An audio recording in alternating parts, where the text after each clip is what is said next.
On t'a menti sur toi-même. Tu crois te connaître. Tu crois savoir qui tu es.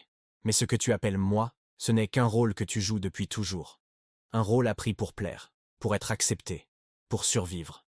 Le vrai toi, tu ne l'as peut-être jamais rencontré. Depuis ton enfance, on t'a donné des étiquettes. On t'a dit que tu étais gentil, timide, fort, intelligent, drôle ou difficile. Et tu as fini par te construire autour de ces mots. Tu t'es vu à travers le regard des autres et tu as confondu leur opinion avec ton identité. Ton moi est un costume cousu par la société. À force de vouloir être quelqu'un, tu as oublié d'être toi. Tu vis dans une image, pas dans ton essence. Tu cherches à correspondre à un idéal, pas à une vérité. C'est pour ça que tu ressens parfois ce vide, ce flou intérieur, ce sentiment d'être toi sans vraiment savoir ce que ça veut dire. Tu penses agir librement, mais tes choix viennent souvent de ton passé. Tu répètes ce qu'on t'a appris à aimer, à craindre, à désirer. Même ta personnalité n'est pas complètement la tienne. Elle s'est formée comme une armure pour te protéger du rejet.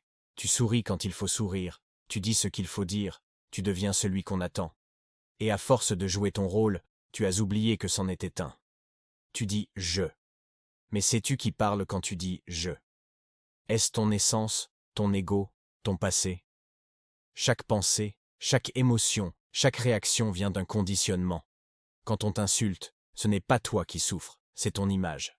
Quand tu veux prouver que tu vaux quelque chose, c'est ton ego qui tremble. Le vrai toi, lui, observe tout ça en silence. Jung disait « Ce que nous appelons personnalité est souvent une collection de rôles que nous jouons sans en avoir conscience.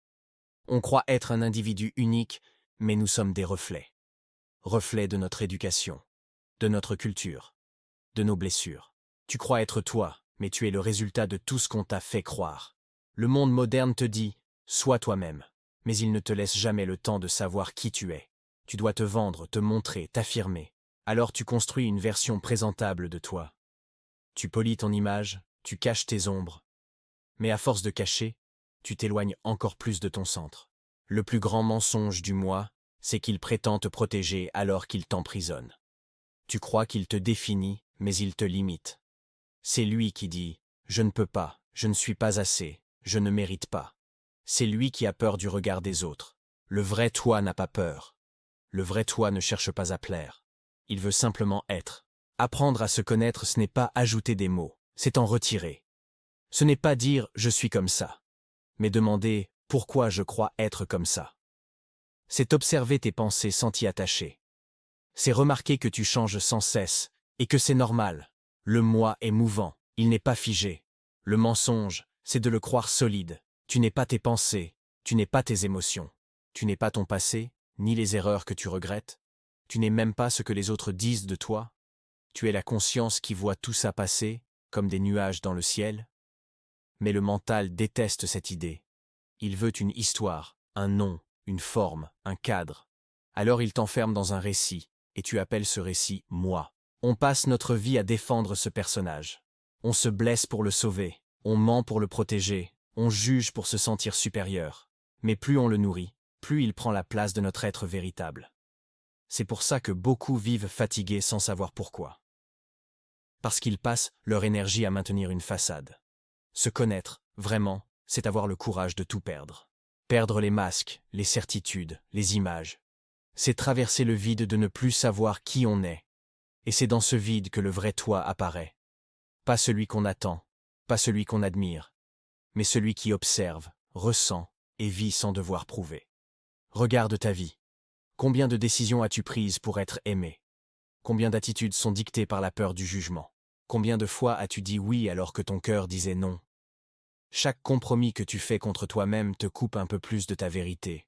Et à force, tu deviens un étranger pour toi-même. Mais tu peux revenir. Le retour à soi commence dans le silence. Pas celui de la fuite, mais celui de l'écoute. Écoute ce qui se passe quand tu arrêtes de courir après une image. Écoute la voix derrière la voix, celle qui ne parle pas mais ressent. C'est là que réside ton vrai visage. La société te pousse à te définir, ton métier, ton âge, ton statut, ton image. Mais tout ça, c'est du décor. Tu n'es pas ce que tu fais, tu n'es pas ce que tu montres. Tu es celui qui voit, qui comprend, qui change. Et cette conscience-là n'a pas besoin de description. Le vrai toi ne veut rien prouver. Ils ne cherchent pas à être admirés. Ils cherchent juste la paix intérieure. Et cette paix ne viendra pas quand tu auras réussi, mais quand tu cesseras de te battre contre ce que tu es déjà. Tu ne te connais pas, et c'est normal. Personne ne se connaît totalement. Parce que se connaître, ce n'est pas arriver quelque part, c'est rester en mouvement. C'est accepter que tu es multiple, paradoxal, en évolution. Ce n'est pas une faiblesse, c'est la vie. On t'a menti. Le moi n'est pas une vérité. C'est une illusion pratique. Une interface entre ton essence et le monde. Mais tu n'es pas cette interface. Tu es la présence derrière. Et quand tu la redécouvres, tu n'as plus besoin d'être quelqu'un. Tu redeviens simplement vivant. Abonne-toi au hacker pour pirater les illusions. Ici, on ne cherche pas à paraître, on cherche à comprendre. Partage cette vérité.